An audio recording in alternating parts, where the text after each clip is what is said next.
नमस्कार, बहुत स्वागत है आपका आज के इस खास पॉडकास्ट में। और आज हमारे साथ बहुत ही खास मेहमान हैं, सिद्धार्थ अग्रवाल जी हैं। सिद्धार्थ देखिए तो भारतीय जनता पार्टी की राजनीति में बहुत जाना माना नाम है और ख़ास तौर पर देहरादून की राजनीति में बहुत जाना माना नाम है। सिद्धार्थ जी, बहुत स्वागत है आपका। अ, एक बड़ा सवाल आपसे ये है सिद्धार्थ कि हमने आपको देखा पिछले काफ़ी वक्त से, हम जब देख रहे हैं आप राजनीति जब कर रहे हैं, आपकी पढ़ाई लिखाई काफ़ी बड़े लेवल पे आपने अच्छी जगहों पर पढ़ाई की, काफ़ी हाई लेवल पे आपने पढ़ाई की। फिर ये पॉलिटिक्स का रास्ता चुनने का इरादा कहाँ से आया? दिल में था, दिमाग में था, या फिर कहीं और था? देखिए, मैं आपको बताऊं कि ये एक नोशन वर्ल्ड ओवर चेंज हुआ है। अगर आप जियो पॉलिटिक्स को देखें तो दुनिया भर में कहीं ना कहीं फाइनेस्ट एजुकेशन वाले लोग ही पॉलिटिक्स को क्वालिफाई करते हैं। ये 70 सालों में कांग्रेस, परिवारवाद, वंशवाद और रीजनल पॉलिटिक्स, जिसमें जाति बिरादरी और उस पर आधारित जब राजनीति होने लगी, तब अनक्वालिफाइड लोग राजनीति में आगे आने लगे। आज अगर आप वर्ल्ड ओवर देखेंगे तो age of politics and education of politics, ये दोनों चीज़ें आज जिस राह पर भारतीय जनता पार्टी चल रही है, ये अगर हम देखें तो ग्लोबल राह यही है। ये भारत के अंदर ही देखने में आया कि अनपढ़ लोग देश को चला रहे हैं, या जिन लोगों को आज भी हम देखते हैं कि जो लोग आलू से सोना बनाने की बात करते हैं, वो लोग देश को चलाने का सपना देख रहे हैं। जब तक एक व्यक्ति के पास बेसिक एजुकेशन क्वालिफिकेशन नहीं होगी, या जब तक वो उसके पास एक विजन नहीं होगा। अब आज आप इस सिस्टम को चला रहे हैं तो you running it with a vision. जब तक विजन नहीं होगा, बिना पढ़ाई के विजन कहाँ से आएगा? तो मुझे बचपन से बहुत बेचैनी इस चीज़ की थी कि क्यों नहीं पढ़े लिखे लोग राजनीति इस देश के अंदर करते हैं। इस देश के अंदर ये एक गलत नोशन बन गया कि जो कुछ नहीं करता है वो राजनीति पॉलिटिक्स में आ जाता है। लेकिन ठीक है, आप कह रहे हैं, हालांकि आपकी अपनी व्यक्तिगत राय है। आपको नहीं लगता कि भारतीय जनता पार्टी में भी ये कह देना चाहिए कि आप जैसे पढ़े लिखे लोग ही आएंगे? बहुत कम, क्योंकि राजनीति हमेशा से एक अलग अफेयर रही है। उसमें बहुत ज़्यादा आप पॉलिटिक्स में अच्छे हों, ज़रूरी नहीं कि पढ़ाई में बहुत अच्छे हों तो पॉलिटिक्स में बहुत अच्छे होंगे, या वाइस वर्सा। तो ये चीज़ें रही हैं, इसलिए शायद ऐसा रहा। लेकिन जब आपने ये बात छेड़ी है तो क्यों ना आपसे सवाल पूछा जाए कि आप क्यों नहीं कह देते हैं कि हमारी पार्टी में कम से कम ये रहे कि भाई जो इतना पढ़ा लिखा हो, ग्रेजुएट किया हो, पोस्ट पीजी किया हो, वही आए।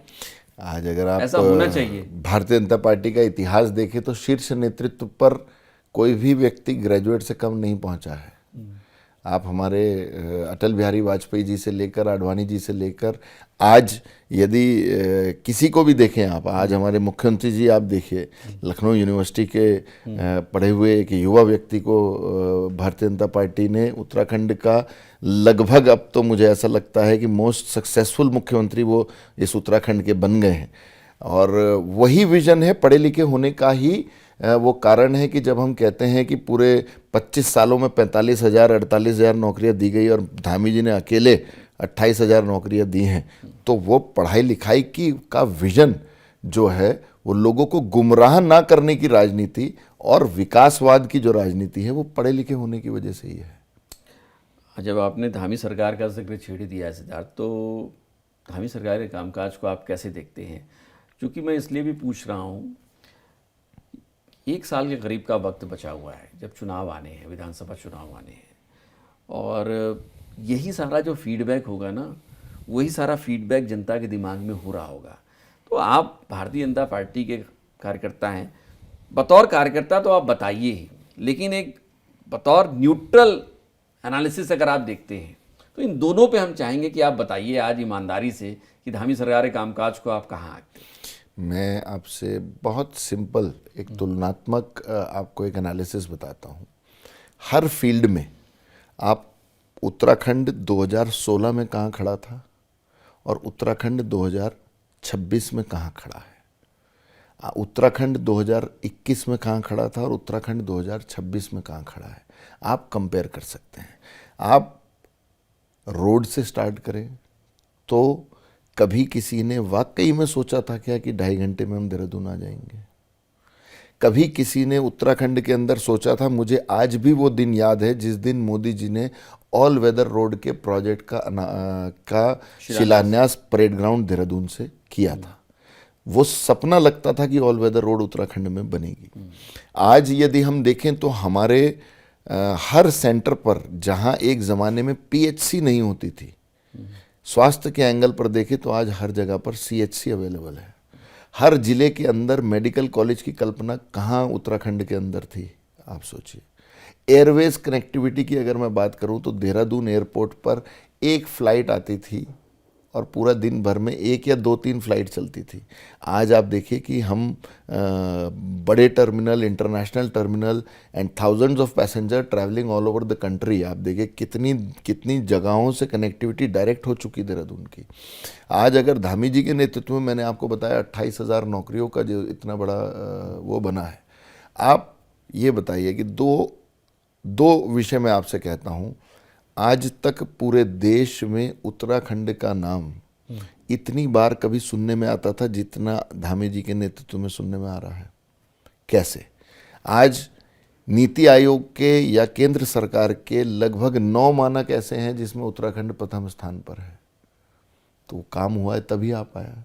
आज यदि हम ये देखते हैं कि हमारा उत्तराखंड पूरे देश के अंदर बढ़ रहा है, तो प्रधानमंत्री नरेंद्र मोदी जी कभी उत्तराखंड इतनी बार आए क्या? केंद्र सरकार पोषित योजनाएं जितनी इस पिछले 5 साल के अंदर या पिछले 10 साल के अंदर उत्तराखंड के अंदर आई हैं, क्या इससे पहले आई क्या? ऋषिकेश कर्णप्रयाग रेल परियोजना है, आप ये देखिए कि वो इसी दौरान हमारे पास आई है।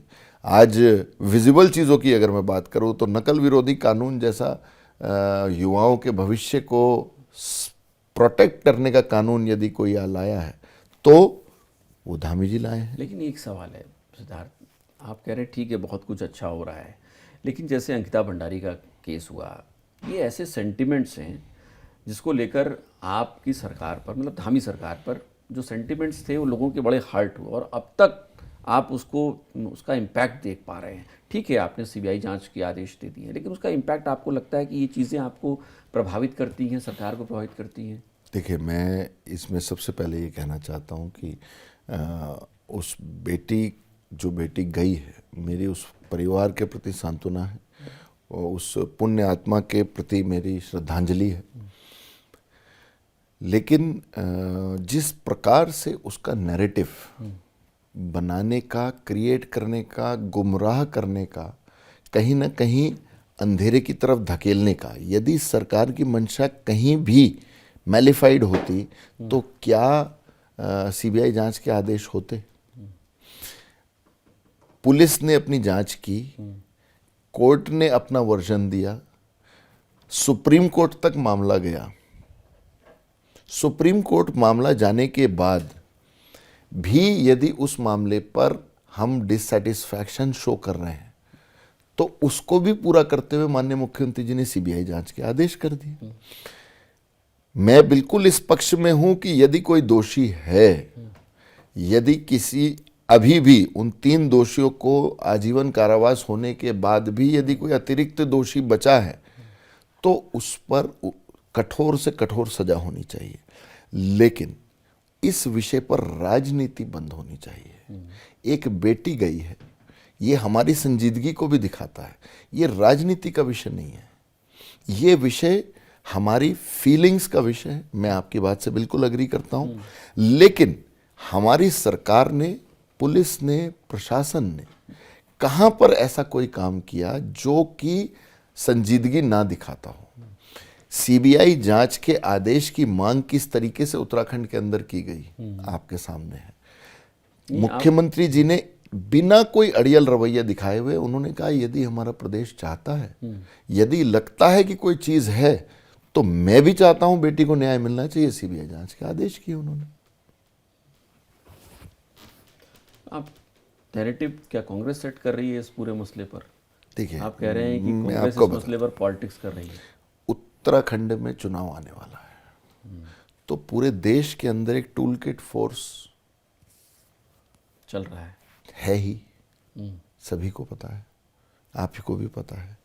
वो जहां भी चुनाव होता है वो वहां पर सक्रिय हो जाते हैं। मुझे तो नहीं पता, ये तो आप लोग को ही पता होता है। देखिए मैं आपको बताता हम लोग हूं तो सिर्फ रिपोर्ट कहाँ करते हैं। कहाँ के लोग इन विषयों पर उत्तराखंड में आए, किस तरीके के, यदि हम देखें तो जिन लोगों का उत्तराखंड से कोई सरोकार नहीं है वो भी उत्तराखंड पहुंच रहे नहीं, हैं। ये तो मसला ऐसा है जो किसी सामान्य जन को भी हर्ट कर सकता है। सामान्य जन को जहां हर्ट कर रहा है उनकी भावनाओं का पूरा सम्मान किया जा रहा है, लेकिन इसके पीछे का जो मैं आपसे कह रहा हूं कि राजनीति हेतु नहीं होनी चाहिए। नैरेटिव सेट करने का प्रयास यदि किया जाता है तो आप एक चीज देखिए कि बेटी उत्तराखंड की गई, विषय उत्तराखंड का है, प्रेस दिल्ली में होती है, इसको भी तो, ये भी तो अपने आप में विषय है। आजादी के नारे नकल हुई नहीं, 11:35 पर अगर कोई पेपर बाहर आया, चलिए सीबीआई के जांच के आदेश उसमें भी हो गए, तो क्या आजादी के नारे लगना ठीक है? तो जो इस तरीके के एलिमेंट्स हैं वो उत्तराखंड के अंदर सक्रिय होकर नैरेटिव बना रहे हैं। यदि भारतीय जनता पार्टी के कंपैरिजन में मैं आपको कांग्रेस का कहूं तो कांग्रेस जमीन पर सिर्फ झूठे नैरेटिव्स पर राजनीति करना बहुत आसान है। जनता की भावनाओं को भड़काकर सरकार बनाना तो कांग्रेस के चरित्र में है। इतने सालों तक उन्होंने डराना, नैरेटिव झूठे बनाना और सरकार बनाना, यही काम किया है और आज भी वो यही प्रयास कर रहे हैं। लेकिन माना तो यही जाता है कि IT cell Bharatiya Janata party की बड़ी मजबूत है, और जितना हम लोगों ने पिछले कुछ वक्त में देखा कि ये जो एआई मॉडल, और अब तो मुस्लिम यूनिवर्सिटी पे भी आप बीजेपी आईटी सेल ने बहुत अच्छा काम किया, एआई से वीडियोस बना दिए।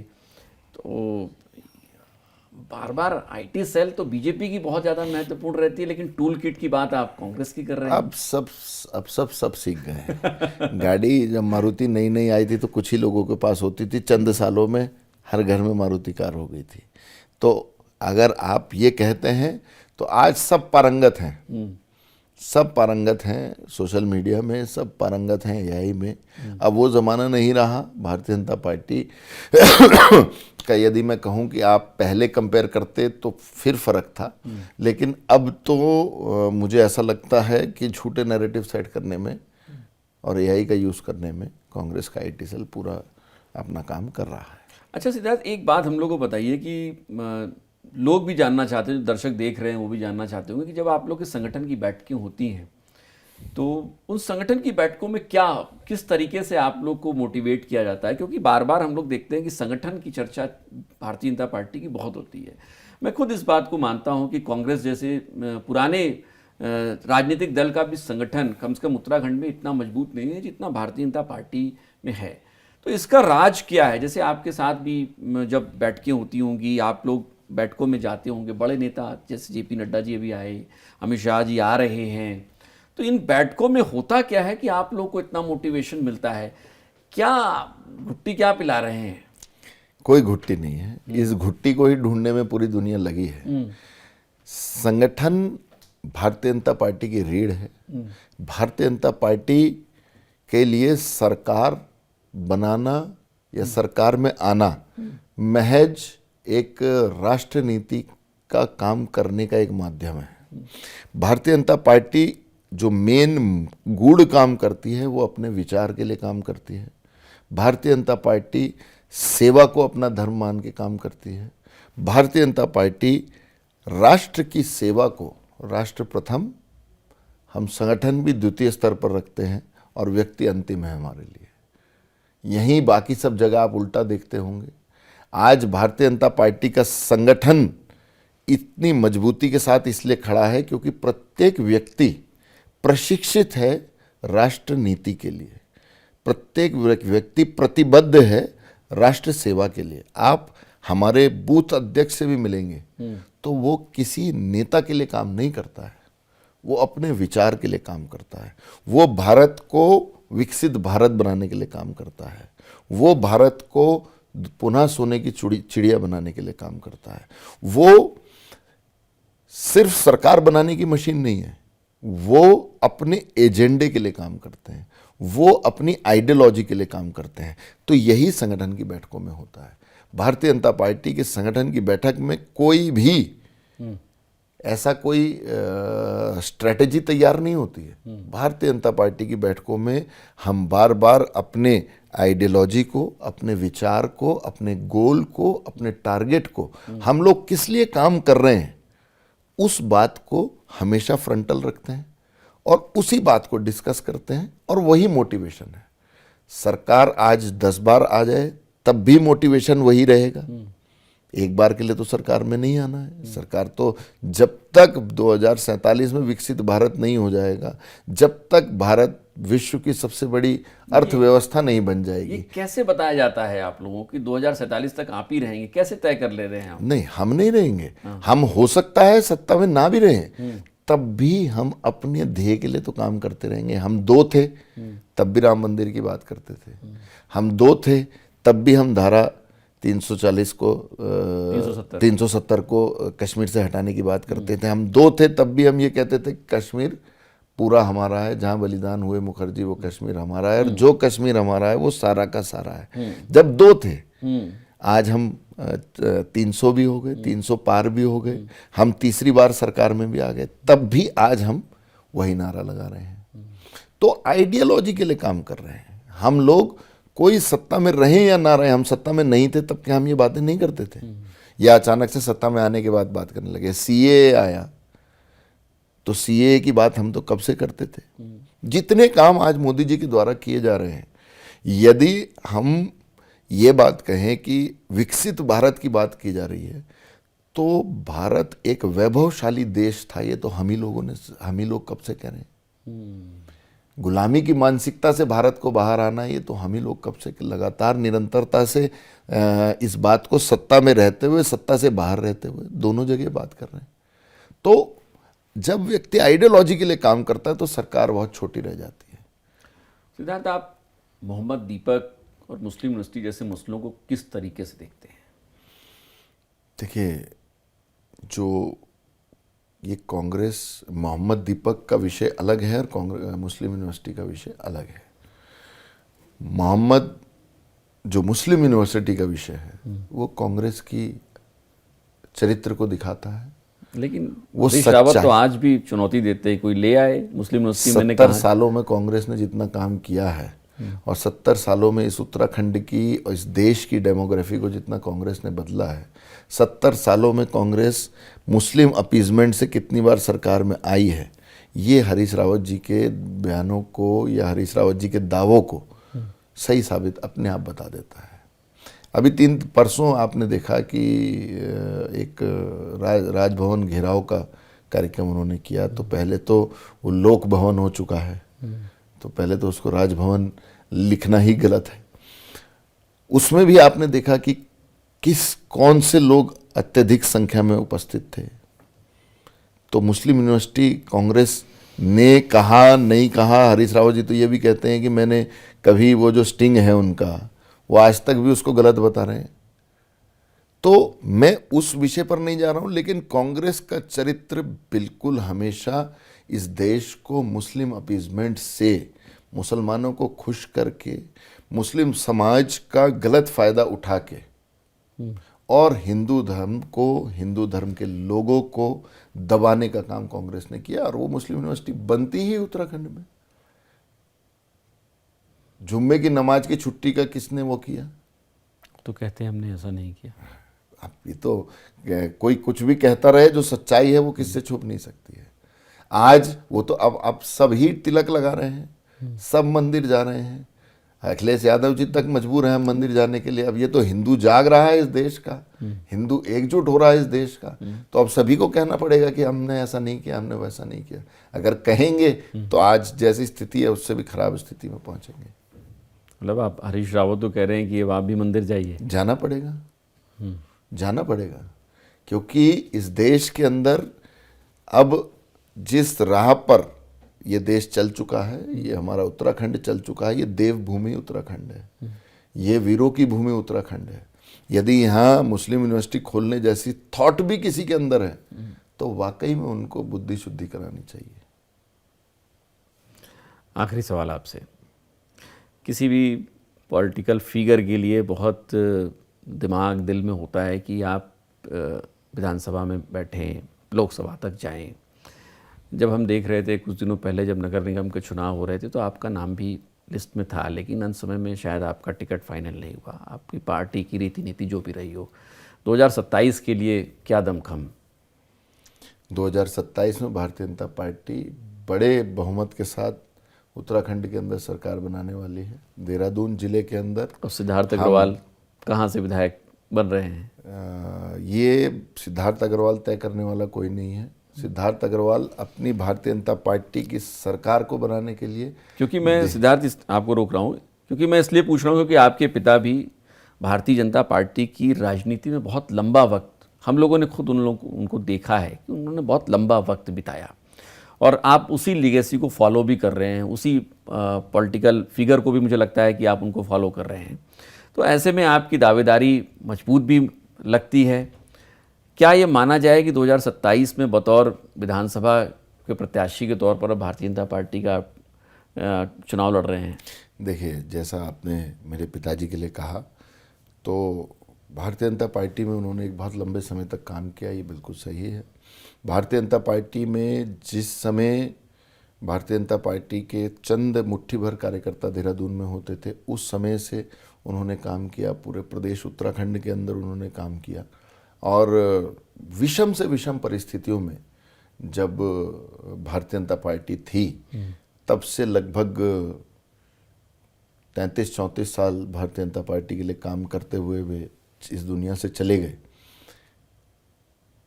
आपने मेरा चुनाव लड़ने का ना लड़ने का विषय कहा, तो उस पर मैंने आपसे वही कहा कि मेरे पास आज वर्तमान में महानगर अध्यक्ष की जिम्मेदारी है, और मेरी पार्टी ने मुझे ये जिम्मेदारी इसलिए दी है कि मैं 5 की 5 सीटें जो देहरादून शहर की हैं, उनको पूरे उत्तराखंड के अंदर रिकॉर्ड मतों से जिताने का काम करूं। भारतीय जनता पार्टी जिस दिन तक मुझे ये जिम्मेदारी देकर रखेगी, उस दिन तक मैं इस जिम्मेदारी पर रहूंगा। नगर निगम की आपने बात कही, तो भारतीय जनता पार्टी ने मेरे लिए कुछ और सोचा था। मुझे महानगर अध्यक्ष भारतीय जनता पार्टी ने दोबारा बनाया। मैं आज उस उम्र में हूं कि आपको ये लग रहा है कि मैं युवा का अध्यक्ष हूं, और मैं Bharatiya Janata party main body का अध्यक्ष दूसरी बार हूं। भारतीय जनता पार्टी ने मुझे आज अगर मैं बात करूं तो भारतीय जनता पार्टी का सबसे लंबा समय रहने वाला महानगर अध्यक्ष आज मैं देहरादून का हूं। तो मेरे लिए भारतीय जनता पार्टी जिस दिन तक जो रोल तय करेगी, और यहाँ नहीं पता, मात्र 45 साल की उम्र में माननीय नितिन नवीन जी हमारे राष्ट्रीय अध्यक्ष हैं। वो जब राष्ट्रीय महामंत्री थे तब मैं उनकी टीम में यहाँ उत्तराखंड में काम करता था। तो यहाँ कुछ नहीं पता किस दिन कब किस पार्टी किसके लिए क्या निर्णय कर दे, लेकिन मैं क्योंकि लगभग मेरा परिवार आज 45 साल से भारतीय जनता पार्टी बिल्कुल के लिए काम कर रहा है, और मैं इसमें आपसे बड़ी सीधे तौर पर ये कह रहा हूँ, 45 साल नहीं 40 साल हो गए होंगे, तो मैं इसमें बिल्कुल कन्फ्यूजन में नहीं रहता हूँ और कोई जल्दी में नहीं हूँ। भारतीय जनता पार्टी 4 आंखों से अपने हर एक कार्यकर्ता को देखती है। भारतीय जनता पार्टी जिस दिन जिसके लिए, जब व्यक्ति जिस चीज़ के लिए बिल्कुल परिपक्व और तैयार हो जाता है, कोई पीछे नहीं छूटता।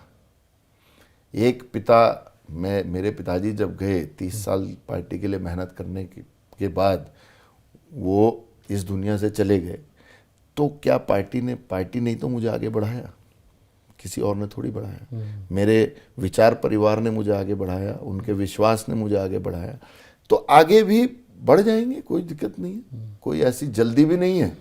और ये बात भी है कि राजनीतिक जीव हैं, तो राजनीतिक जीव का अंतिम लक्ष्य तो चुनाव ही है।